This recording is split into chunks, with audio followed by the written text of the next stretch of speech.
नाम के साथ शुरू कीजिए और ये बताइए कि आप ठीक है वीडियो रिकॉर्डिंग से। नमस्ते, मेरा नाम दीप्ति है और अभी जो वीडियो शूट हो रहा है तो मैं उसमें कंफर्टेबल हूँ। थोड़ा आप बता सकते हैं आप कितने सालों से आजीविका के साथ जुड़ी है और आपका सबसे इम्पोर्टेंट काम क्या है आजीविका? मैं 2014 से आजीविका ब्यूरो में फर्स्ट क्रैश प्रोग्राम की जब शुरुआत हुई थी तब से अभी 10 साल से मैं आजीविका ब्यूरो में क्रैश प्रोग्राम में जुड़ी हुई हूँ। और अभी जो हम लोग क्रैश प्रोग्राम चल रहा है तो मेरा सबसे interested subject child care and health and nutrition के ऊपर है। हाँ, तो जब आपने पहले शुरू किया था तब क्या था आपका जो इंटेंशन क्या था कि क्या करना है आपको? हाँ, आजीविका ब्यूरो में जब फर्स्ट क्रैश प्रोग्राम शुरू हुआ तो इंटर्न्स वही था कि जो भी चाइल्ड केयर है, बच्चों का हेल्थ है, न्यूट्रिशन है और सेफ्टी पर्पज़ से हम लोगों ने क्रैश प्रोग्राम की शुरुआत की थी। जो बच्चों के इर्द गिर्द जो भी सेफ्टी हेल्थ न्यूट्रिशन के रिलेटेड वो मेन कॉन्सेप्ट था हमारा। तो थोड़ा बताइए जब आपने पहले शुरू किया पहले 1-2 साल कैसे चला? बिल्डर के पास जाते थे फिर क्या हुआ? सबसे पहले तो बहुत ही चैलेंजेस हुई कि हम जब वर्क साइट पे भी जब बिल्डर से मिलने जाते थे तो उनको इतना इम्पोर्टेंस नहीं लग रहा था कि जैसे सेफ्टी होनी चाहिए बच्चों के लिए, क्योंकि उन लोगों को वो लगता था कि वैसे भी लेबर्स तो काम कर रहे, बच्चों को साथ में भी लेके कर रहे, तो उतना उनको इम्पोर्टेंस नहीं लग रहा था कि चल रहा हो तो आप चलाओ, एनजीओ के सपोर्ट से हम कुछ सपोर्ट नहीं करेंगे। पर जैसे जैसे हम लोगों ने 1-2 डेवलपर्स के साथ काम किया तो उन लोगों ने हमारा काम देखा कि हमारा पर्टिकुलर 1-2 घंटे के लिए क्रैश नहीं है, हम लोग पूरा 8 घंटे जो भी लेबर्स का टाइम रहता है उसके हिसाब से क्रैश चलाते। तो उन लोगों ने हमारी एक्टिविटी देखी, हमारा पर्पस देखा, तो उन लोगों को भी इंटरेस्ट लगा कि नहीं ये प्रोजेक्ट अच्छा है कि बच्चों के हेल्थ न्यूट्रिशन के और सेफ्टी के पर्पस से हर एक साइट्स पे क्रैश प्रोग्राम होना चाहिए। तो जैसे जैसे हमारी उसमें आगे बढ़े तो उसमें हर एक साइट्स पे वो लोग इनवाइट करते गए हम लोगों को कि आप यहाँ पे आके क्रैश चलाओ। तो सबसे पहले तो 2 साल तो पहले क्या बात कर रहे थे हम? बिल्डर का हाँ, सब। तो जब पहले 1-2 क्रैश आपने शुरू किया तो थोड़ा उसका आप एक्सप्लेन कर सकते थे कैसा है, कैसा था, उसमें क्या एक्टिविटीज़ चलती थी जो पहले पहले था वो? जब सबसे पहले हम लोगों ने 2014 में जो एक एसटी बस स्टेशन में जो आरोग्य भवन का पूरा सेटअप बन रहा था तो हम लोगों ने वहाँ क्रैश शुरू किया था। तो वहाँ पे तो पर्टिकुलर एक छोटा सा रूम दिया हुआ था कि वहाँ पे बच्चों को रखना है, खाना खिलाना है और बस उसके सेफ्टी के पर्पज़ से। तो उतना तब थोड़ा हमारे लोगों के पास एक्सपीरियंस भी नहीं था, पर जैसे जैसे उसमें हम लोग काम करते गए कि वर्कर की कंडीशन क्या है, बच्चे की कंडीशन क्या है। वर्कर कौन थे जो हम लोग जहाँ पे काम किया था तो वो स्पेशली माइग्रेंट वर्कर थे जो एमपी, दाहोद, राजस्थान से माइग्रेंट करके पर्टिकुलर वर्क साइट पे कंस्ट्रक्शन का काम कर रहे थे, जो लेबर कॉलोनी के अंदर रह रहे थे। तो कंडीशन वहाँ पे ऐसी थी कि बस्ती में छोड़ के जा रहे थे, बच्चे की कुछ भी सेफ्टी नहीं थी, न्यूट्रिशन के ऊपर कुछ काम नहीं हो रहा था। क्रैश होने की वजह से उन लोगों को काफ़ी सपोर्ट मिला कि ज़्यादातर महिलाओं के ऊपर जो एक्स्ट्रा बर्डन रहता है चाइल्ड केयर का, तो महिलाएं वहाँ पे इजीली बच्चों को छोड़ के जा रही थी, वो अपना काम अच्छी तरह कर पा रही थी। जो चाइल्ड केयर का एक्स्ट्रा बर्डन महिलाओं के ऊपर रहता है तो वो एक कहीं ना कहीं वो एक स्टॉप हुआ था और पर्टिकुलर सेफ्टी के पर्पज़ से बहुत ही अच्छा है। एक्स्ट्रा बर्डन मतलब समझाइए? एक्स्ट्रा बर्डन में ऐसा है कि जैसे अभी अर्ली मॉर्निंग महिला 4-5 बजे उठती है तो सबसे पहले घर का काम पूरा महिला को ही करना रहता है, बच्चे को संभालना है, काम पे भी जाती है तो बच्चे को साथ में लेके जाना है। वर्क साइट पे कुछ कुछ महिला की कंडीशन ऐसी भी रहती है कि अगर बच्चा साथ में है तो उनको काम नहीं देते, और अगर साथ में बच्चा है तो बार बार उसको ध्यान रखना। अभी साइड्स पे इतनी अनसेफ जगह है तो यहाँ से झूला बांध के, अभी दूसरी साइड पे काम चल रहा है तो वहाँ पे झूला लगाना है, तो महिला को बच्चे के ऊपर पूरा एंगेजमेंट उनका ज़्यादा रहता था, तो मेंटली फिज़िकली पूरा उसके ऊपर रहता था। तो अभी क्रैश होने की वजह से बच्चे को वहाँ पे छोड़ के जाती है तो बेझिझक टेंशन फ्री होके काम कर पाती है महिला। और अब जो इतने सालों में क्रैश बदलते आए हैं अब आपको क्या लगता है क्या मतलब अच्छा हुआ है आपके क्रैशेस में? क्रैश में तो अभी सबसे पहले मैंने बोला कि चैलेंजेस वाला, कि जैसे बिल्डर को अप्रोच करना बहुत सबसे बड़ी चैलेंजेस। दूसरा वर्कर का भी था कि वो एटमॉस्फेयर उन लोगों ने देखा नहीं कि नहीं हमारे बच्चे हमारे पास ही रहेंगे, उनको डर लगता है। फिर पेरेंट्स टीचर मीटिंग हम करते, उनको समझाते, तो तब जाके वो हॉल में आते हो और तब जाके उन लोगों को भी क्रैश की नीड समझाती है। फिर डेवलपर्स का भी बोले तो जैसे जैसे हम लोगों ने क्रैश प्रोग्राम स्टार्ट किया है तो अभी एक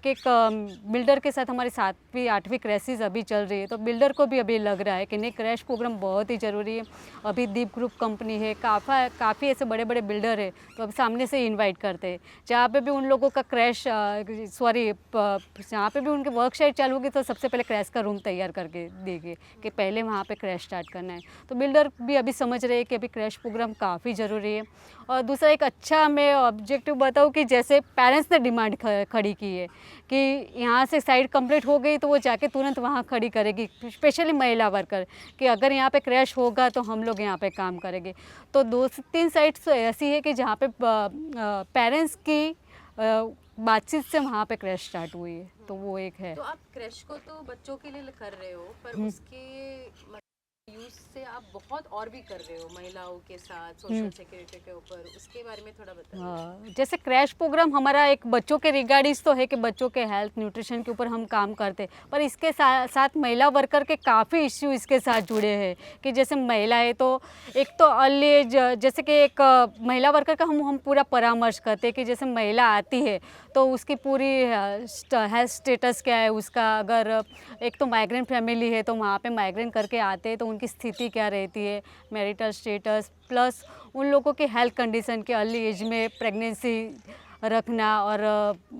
जैसे कि अभी मिसकैरेज का रेशियो भी काफ़ी ज़्यादा होता है। उसके अलावा हम लोग मेंस्ट्रुअल हाइजीन है, रिप्रोडक्टिव हेल्थ है, उसके ऊपर सेशन लेते हैं, तो उसमें महिलाओं के काफ़ी जो भी प्रॉब्लम्स है वो सामने आते हैं कि प्रेगनेंसी दरमियान महिलाओं को क्या क्या प्रॉब्लम होता है, ना तो वो कोई ANC ट्रीटमेंट लेती है, ममता कार्ड बनाती है, कुछ भी नहीं होता। माइग्रेन करके आते तो वहाँ पे भी गांव में भी कहीं पे भी उनका रजिस्ट्रेशन नहीं होता, इवन यहाँ पे आते तो यहाँ पे भी हर एक गवर्नमेंट डिपार्टमेंट में उनको धक्के लगाने पड़ते हैं, तो उसके लिए जो भी सोशल सिक्योरिटी हेल्थ की फैसिलिटी है उससे वंचित रह जाते हैं। मैं एक्सपीरियंस में बताऊँ कि जैसे पहले हमारा क्रैश नहीं था, या जो भी बस्ती में हम देखते हैं कि महिला वर्कर की कंडीशन काफ़ी ख़राब है कि जैसे प्रेगनेंसी के 8वें 9वें महीने में भी महिला बहुत सारा वेट लेके ऊपर चढ़ती है।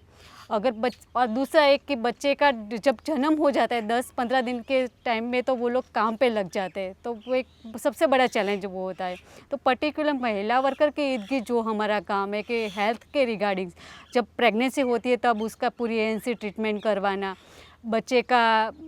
जन्म होता है तो टीकाकरण करवाना, हॉस्पिटल तक लिंकेजेस करवाना, ICDS से लिंकेजेस करवाना, ममता दिवस करवाना।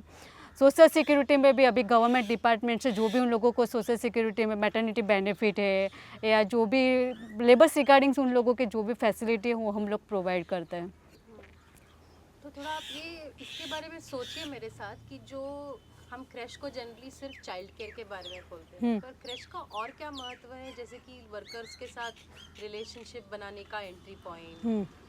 एम्प्लॉयर्स के साथ बात करने का एंट्री पॉइंट, इसके बारे में थोड़ा आप बताइए कि आपको एज एन ऑर्गेनाइजेशन इस एंट्री पॉइंट से और क्या क्या हो पाया है आपके साथ। जैसे कि अभी क्रैश प्रोग्राम का अभी तक की जो भी लर्निंग रही है तो क्रैश एक हमारा एंट्री पॉइंट है कि जैसे भी हम लोगों को बस्ती में भी रेपो बिल्ड करना है। इसके अलावा सबसे इम्पोर्टेंस मेरा एक जैसे कि वर्कशाइट पे बिल्डर के साथ अभी हम लोगों को कुछ भी एंट्री पॉइंट अंदर लेना है तो क्रैश के माध्यम से हम इजीली ले सकते हैं, क्योंकि वहाँ पे क्रैश है तो बिल्डर का लेबर्स का एक हमारे साथ एक संवाद रहता है, एक रिलेशन डेवलप होता है, तो उसके माध्यम से हम लेबर्स की दूसरी एक्टिविटी भी है तो उसके ऊपर हम आगे बढ़ सकते हैं। क्रैश हमारा बहुत ही सबसे बड़ा, क्योंकि अभी डेवलपर्स भी अभी जानते हैं कि अभी क्रैश होने की वजह से दूसरी एक्टिविटी भी उसमें अच्छी तरह हो रही है, तो क्रैश की वजह से हम जो भी वर्कर्स के अलग अलग मुद्दे हैं तो उसके ऊपर सोशल सिक्योरिटी है, हेल्थ है, उसके ऊपर भी हम लोग इजीली काम कर सकते हैं। जहाँ पे क्रैश की प्रेजेंट है वहाँ पे हम इजीली ये सब एक्सेस कर पाते हैं। हाँ, और आपको गवर्नमेंट से क्या सपोर्ट मिल रहा है और क्या चाहिए? गवर्नमेंट से तो अभी जैसे कि अभी बस्ती में या वर्कशाइट पे हम लोग देखते हैं कि गवर्नमेंट की इतनी प्रेजेंट नहीं रहती, क्योंकि गवर्नमेंट में भी वैक्सीनेशन हुआ कि ICDS से लिंकेजेस हुआ वो बस वो लिखित में ही होता है, पर जहाँ पे भी हमारी प्रेजेंट होती है तो पूरा डेटाबेस तैयार करके हम लोग ICDS की प्रेजेंट करवाते, ममता दिवस करवाते या जो भी गवर्नमेंट फैसिलिटी है वो करवाते। पर जैसे अभी ओपन बस्ती की मैं जो बात करूँ तो ओपन बस्ती में 1000-1500 तक की पॉपुलेशन है, तो वहाँ पे इस टाइप की कोई भी फैसिलिटी नहीं है, जबकि ये सभी परिवार को इसकी खास ज़रूरत है। फिर भी यहाँ पे बस चौपड़े के ऊपर ही सब लिंकेजेस हुआ है। तो अभी एक तो वो है कि जो भी ICDS योजना है, हेल्थ की योजना है, तो उसका ये जो भी माइग्रेंट फैमिली है तो उसको सीधी तरह उसका बेनिफिट मिलना चाहिए। अभी जहाँ पे हमारी क्रैश की प्रेजेंट है या ओपन बस्ती में हमारी प्रेजेंट है वहाँ पे तो हम लोगों ने करवाया है, पर इसके अलावा अभी गवर्नमेंट की प्रेजेंट वहाँ पे होनी ज़रूरी है, और वो भी वर्कर के फ्लेक्सिबल टाइम के हिसाब से। जैसे अभी टीकाकरण वाला ही बोले कि टीकाकरण का उनका फिक्स टाइम रहता है, सुबह 8 से लेके 12-1 बजे, जब वो माइग्रेंट फैमिली यहाँ पे रहती ही नहीं है, खास करके वो लोग काम पे चले जाते हैं या तो शाम का रहता है। तो परिवार जो भी श्रमिक परिवार है उनके टाइम के हिसाब से उन लोगों को यहाँ पे कैंप आयोजित करना चाहिए, जो भी गवर्नमेंट की फैसिलिटी है वो प्रोवाइड करनी चाहिए। तो आपको क्या लगता है कि क्रैश एक सोशल सिक्योरिटी का एक एंट्री पॉइंट भी है हाँ। गवर्नमेंट के साथ नेगोशिएशन करने के लिए? श्योर वो एक एंट्री पॉइंट हम बोल सकते हैं कि जैसे यहाँ पे बच्चे को रखने के लिए वो लोग आते हैं, तो उसके जो भी इर्द गिर्द फैमिली के जो भी इश्यू है, महिला वर्कर के इश्यू है, फैमिली के इश्यू है कि उनका कुछ government regarding social security card नहीं बना, हेल्थ से लिंकेजेस नहीं हुआ, फैमिली के कुछ बच्चों के स्कूल एडमिशन है, तो जो उनकी छोटी मोटी प्रॉब्लम है वो लोग यहाँ पे आके शेयर करते हैं। फिर हम लोग कैंप ऑर्गेनाइज करते हैं, गवर्नमेंट डिपार्टमेंट के साथ बात करके उन लोगों के लिए कैंप करवाते हैं। तो उसके लिए जो भी उनकी छोटी मोटी जो समस्या है तो उसका सॉल्यूशन कहीं ना कहीं वहाँ पे आता है। और जो जैसे कि BOCW कार्ड बनाना और वो सब है, अगर क्रैश नहीं होता तो कैसे होता है? जैसे BOCW कार्ड बनाना वो अभी गवर्नमेंट की एक पॉलिसी है कि जहाँ पे वो लोग धन्वंतरी वाहन खड़ी रख देते हैं, तो उसमें भी एक वो रहता है कि जैसे कार्ड बना रहे तो अभी जैसे उन लोग रिकॉर्ड के लिए रख देते कि एक वर्कर का कार्ड बन गया, पर फिजिकली कार्ड उन लोगों को मिलता नहीं है। वो जैसे मोबाइल में दे देते PDF, पर वो वर्कर बार बार मोबाइल चेंज करते रहते हैं, तो उसकी पूरी प्रोसेस क्या है, उससे क्या बेनिफिट मिल रहे वो भी वर्कर को नहीं पता रहता। पर जहाँ पे हमारी क्रैश की प्रेजेंट है, तो जैसे अगर कोई महिला प्रेग्नेंट है तो उसका अभी जैसे प्रेगनेंसी के चौथे महीने में उसको आवेदन कर देना है, तो तभी हमारे कार्यकर्ता जो भी हमारे मोबिलाइज़र है वो पूरा उसका काउंसलिंग करके उसका कार्ड बना देते, और हम चाहे तब तक उसके साथ जो भी पूरी मैटरनिटी बेनिफिट है तो उसको दिलवाने में हमारा प्रयास रहता है, क्योंकि उन लोगों को पता नहीं रहता कि कौन से डॉक्यूमेंट कलेक्ट करने हैं, कब वहाँ पे जमा करवाना है, तो एक पूरी प्रेजेंट हमारी उसमें रहती है। हाँ, और आपको तो ऐसा लगता है कि क्रैशेस होने के कारण गवर्नमेंट भी लोगों तक पहुंच पा रही है? क्योंकि जनरली शायद अगर बस्ती ऐसा हो तो शायद गवर्नमेंट इसको लीगलाइज के रूप से नहीं देख रही है, या फिर कंस्ट्रक्शन साइट, इतने सारे कंस्ट्रक्शन साइट्स है पूरे शहर में, हजारों में होंगे, तो शायद गवर्नमेंट को पता भी नहीं कि वहाँ वर्कर है, वहाँ उनसे मिलना है। तो क्या क्रैश वो गवर्नमेंट के लिए भी एक होता है कि अच्छा यहाँ पे कुछ चल रहा है, अब हमें भी अपना सर्विस का टिक मार्क जो करना है, 10 बच्चों तक खाना पहुँचाना है, श्रमिकों तक खाना पहुंचाना है, वो क्या वो भी आपको इस तरफ से अप्रोच कर रहे हैं? हाँ, वो जैसे गवर्नमेंट का अभी जो BOCW की जो भी डिपार्टमेंट की योजना है तो वो इजीली वो लोग अभी एक्सेस कर पा रहे हैं, क्योंकि पहले तो जाके वो लोग गाड़ी वहाँ पे खड़ी करते हैं तो बस वो रजिस्ट्रेशन हुआ कि नहीं, बस थोड़ा वो प्रोसेस रहता है। पर जहाँ पे भी हमारी क्रैश की प्रेजेंट है तो वहाँ पे पर्टिकुलर कार्ड बनाने से के लेके जो भी सोशल सिक्योरिटी में उन लोगों की बेनिफिट है, मैटरनिटी बेनिफिट है, धन्वंतरी आरोग्यवान है, या जो भी अन्नपूर्णा योजना है, तो पूरा लिंकेजेस वहाँ पे अच्छी तरह बिठा पाते हैं। क्योंकि जब भी वीकली जहाँ पे धन्वंतरी की प्रेजेंट रहती है तो क्रैश वर्कर के साथ सीधा कोऑर्डिनेट करके वो लोग पूरा कैंप आयोजित करना है या वर्कर तक पहुँचना है, उनको जो भी योजनाओं से लिंकेजेस करवाना है, तो वो लोग इजीली एक्सेस कर पाते, तो वो एक हम उसमें वे देख सकते हैं पूरा। आखिरी 2 क्वेश्चन, एक कि अगर आपको एम्प्लॉयर्स को कोई मैसेज देना है तो आप उनको क्या मैसेज दोगे, कि आप अगर आपको 3 चीज़ों में बोलना है उनको कि क्रैश क्यों होना चाहिए? एम्प्लॉयर मिस कौन से जैसे कॉन्ट्रैक्टर या साइट इंस्पेक्टर या बिल्डर जिनको आप मिलने जाते हो? एक तो मैं वो बोलना चाहूँगी कि अभी मैसेज तो एक तो वही है कि क्रैश होना एक तो बहुत ही बड़ी ज़रूरत है, क्योंकि वर्कर के काफ़ी इशू है जिसका हम कुछ सॉल्यूशन अभी बहुत सारे इशू है, जैसे कि वेजेस संबंधित है, उनके सोशल सिक्योरिटी संबंधित है, पर सबसे बड़ा जो इम्पोर्टेंस रहता है, अगर कोई भी व्यक्ति के साथ हम लोगों को जोड़ना है तो इजी हम हेल्थ जो भी उनके कंपोनेंट है उससे एक्सेस कर पाते हैं। क्योंकि जब भी क्रैश में भी आते हैं तो वो लोग हेल्थ के इशू लेके सबसे पहले आते हैं कि अभी मुझे बीमारी हुई है, महिला आती है, जो भी हेल्थ इशू की वजह से वो लोग पहले आते हैं। तो जैसे हेल्थ के रिगार्डिंग, चाइल्ड केयर के रिगार्डिंग सभी हम देखें और सेफ्टी पर्पज़ के रिगार्डिंग, तो वो तीनों सब्जेक्ट को हम मिलाए तो उसमें क्रैश प्रोग्राम बहुत इफेक्ट करता है, क्योंकि उसमें चाइल्ड केयर भी आ गया, मदर केयर भी आ गया, पूरा हेल्थ रिलेटेड जो भी है। और दूसरा कि वर्क साइट पे अभी जैसे लॉ में भी लिखा है कि जहाँ पे इतनी महिलाएं हैं तो वहाँ पे बच्चों के लिए क्रैश प्रोग्राम होना चाहिए। तो काफ़ी बिल्डर डेवलपर्स उसको मानते हैं, पर जहाँ पे नहीं है, अभी ये रूल्स फॉलो नहीं हो रहा, तो उन लोगों को भी समझना चाहिए और पर्टिकुलर गवर्नमेंट से या एनजीओ के सपोर्ट से भी क्रैश प्रोग्राम कंपलसरी स्टार्ट करना चाहिए। और आखिरी क्वेश्चन, जैसे कि अभी आजीविका ब्यूरो का जो काम है वो तो एक वर्कर राइट ऑर्गेनाइजेशन है, और चाइल्ड राइट्स तो दूसरे ऑर्गेनाइजेशन करते हैं ना, जैसे कि क्रैश चलाना, बहुत सारे ऑर्गेनाइजेशन है, या चाइल्ड डेवलपमेंट के दूसरे ऑर्गेनाइजेशन। तो आजीविका जैसी संस्था जो लेबर राइट्स के ऊपर काम करती है, ऐसे संस्था में चाइल्ड केयर क्यों होना चाहिए, क्यों सोचना चाहिए चाइल्ड केयर के बारे में? जैसे अभी आजीविका ब्यूरो में लेबर राइट्स के ऊपर काम हो रहा है, तो लेबर राइट्स में एक चाइल्ड केयर वाला मुद्दा भी बहुत ही इम्पोर्टेंस है। पर्टिकुलर हम जैसे माइग्रेंट फैमिली की बात करें कि अभी लेबर राइट्स में आता है कि उन लोगों को लीगल का हक मिलना चाहिए, सोशल सिक्योरिटी मिलनी चाहिए, बेसिक फैसिलिटी मिलनी चाहिए। तो बेसिक फैसिलिटी में भी अगर हम पानी है, शौचालय है, या जो भी उन लोगों की बेसिक फैसिलिटी उसके ऊपर बात करें, तो पर्टिकुलर चाइल्ड केयर, अभी इतनी बड़ी मात्रा में वो लोग माइग्रेंट करके यहाँ पे आ रहे हैं, तो सबसे बड़ा इशू है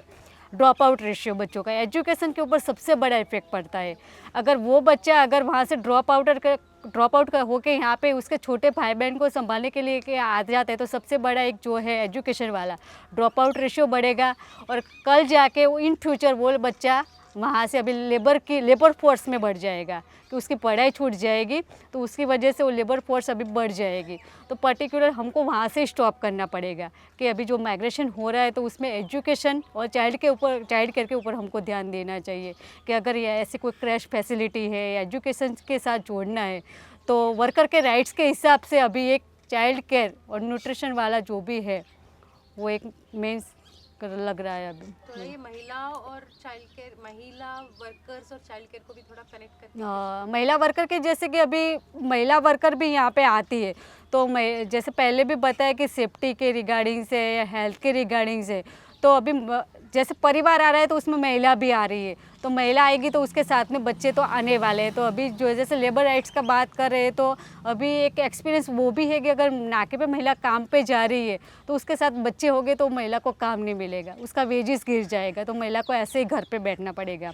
कुछ जगह पे ऐसे भी पॉलिसी है, अगर महिला प्रेग्नेंट है या उसका छोटा बच्चा है तो उसको नहीं काम करने देंगे, उसको कॉलोनी में ही रहना है। तो परिवार में जो इनकम आनी होती है तो पूरी आधी हो जाती है। तो महिला का जो भी एक वेजिस संबंधित जो मेन पॉइंट है, तो उसको वेजिस उसका बंद हो जाएगा। प्लस जैसे कि चाइल्ड केयर का भी बात करें कि अभी जैसे वेजिस कम हो रहा है, तो वो जो भी हेल्थ फैसिलिटी वो एक्सेस नहीं कर पाएगी, कि प्रेगनेंसी के दरमियान वो लोग हॉस्पिटल तक नहीं जाएंगे, बच्चों को स्कूल में नहीं रखने जाएंगे। जब भी हम उनको क्वेश्चन करते हैं कि हम बोलते हैं कि हमारी इनकम बहुत लिमिटेड है और यहाँ पे गवर्नमेंट फैसिलिटी हम लोगों को मिल नहीं रही, तो पर्टिकुलर महिला और चाइल्ड केयर के संबंध में क्रैश प्रोग्राम बहुत इम्पोर्टेंस है।